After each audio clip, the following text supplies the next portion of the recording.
Il y a une semaine, la France avait peur. Exploit au Qatar. Là, il y a eu 4 points sur 6. Alors, pour cet OM, est-ce qu'ils sont fin prêts pour affronter l'Atalanta? Ce sera jeudi. Regardons vos réponses. Pour Alicia, c'est oui. Pour Karim, c'est oui. Pour Pierre, c'est oui. C'est oui pour Charlotte. Ah, c'est non pour Ludo. Oui, un peu de sur Raphaël, ça va être comme ça. Pierre Maturana, vous commencez, vous avez fini tout à l'heure. Oui, ils sont prêts, les Olympiens. Oui, je pense qu'ils sont prêts même depuis le tirage.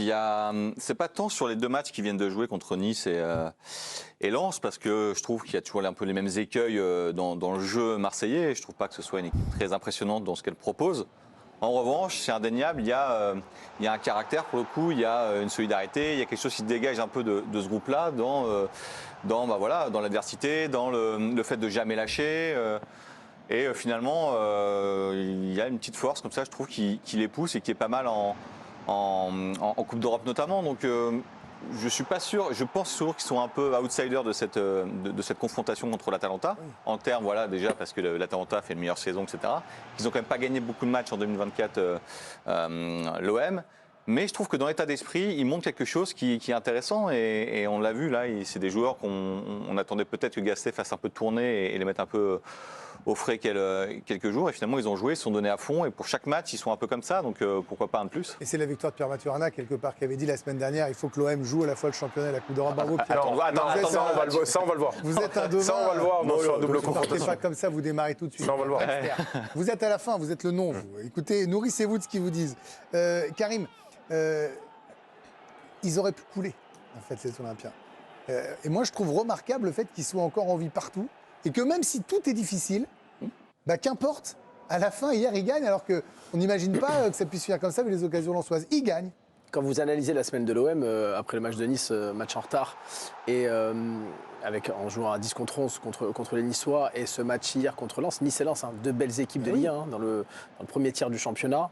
Une équipe européenne, Lens, qui a joué la Ligue des Champions en début de saison, une équipe niçoise qui a été très longtemps dauphin du Paris Saint-Germain dans ce championnat.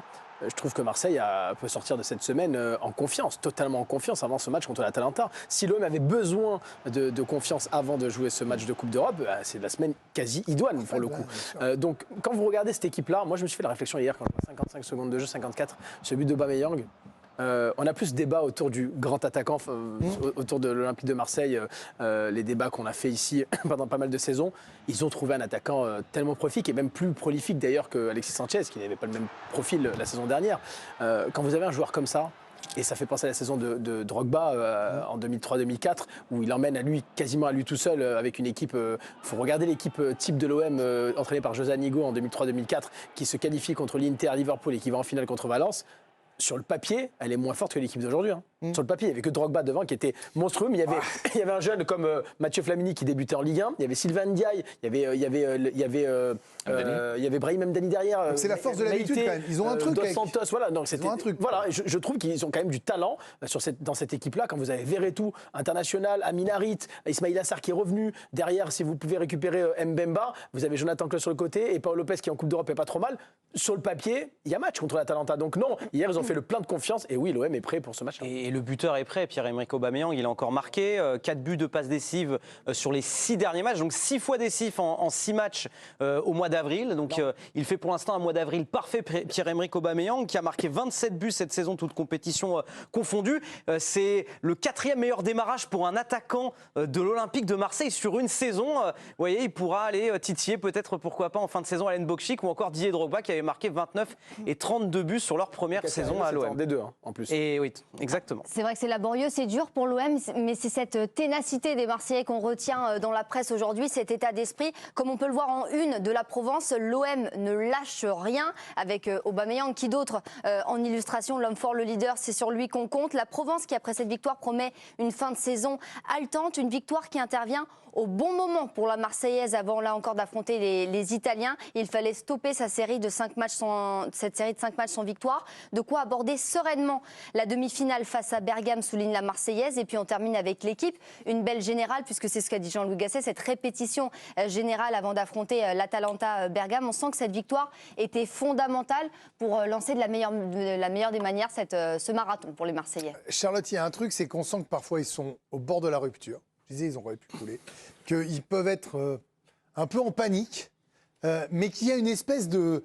un peu d'ailleurs comme le PSG, mais dans un style très différent, quelque chose qui les porte et que par moment, on ne sait pas trop comment, mais ils peuvent devenir compliqués à battre. Et ça, c'est une sacrée bonne nouvelle avant le match contre l'Atalanta. Hein. Ah oui, ça c'est sûr. Moi, je dis qu'ils sont prêts parce que avec toutes les difficultés qu'ils ont eues cette saison, ils ont forgé un caractère, une âme qui est monstrueuse. Parce que là, on voit le match contre Lens. Les Lensois n'ont pas été extraordinaires, mais ils ont quand même eu le ballon, les Lensois. Et Marseille, bah voilà, avec un Aubame qui est sur un nuage, et qui est porté par son équipe. On sent qu'ils veulent toujours jouer vers l'avant. C'est leur agressivité, c'est tout ça. Ils veulent récupérer vite le ballon, même s'ils font énormément d'erreurs. Il y a des erreurs de défensives, il y a beaucoup de fautes, etc. Mais ça montre leur caractère. Et puis c'est pour ça que je dis qu'ils sont prêts, parce qu'ils doivent le faire pour leurs supporters. Et puis là, ils ont interdiction de s'arrêter. Et puis c'est vrai que quand vous avez un Pierre-Emerick Aubameyang à ce niveau-là, tous les rêves sont permis. Parce qu'à un moment, quand même, quand vous avez un super joueur, vous avez le droit d'y croire, sauf Ludovic Obraniak, qui lui dit non, ils ne sont pas prêts pour la Talenta. Bien sûr, je suis dans la même veine que tout le monde, j'ai envie d'y croire, c'est super. Hier, ils ont un côté presque héroïque, parce qu'ils vont chercher des ressources insoupçonnées.